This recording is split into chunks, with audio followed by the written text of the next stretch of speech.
ఏం తింటున్నావు? చేయి చూపించు, చేయి చూపి. పిండా? అమ్మ పిండి తింటుందా?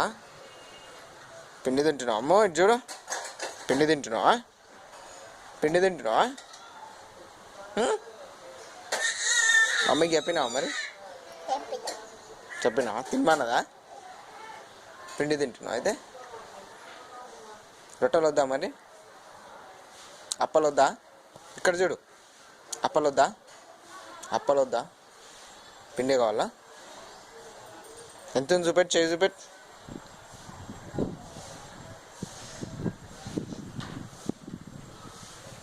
ఇటు చూడు, తిను. అమ్మ తినమన్నదా? అమ్మ ఇక్కడ చూడు, ఇక్కడ అమ్మ తినమన్నదా?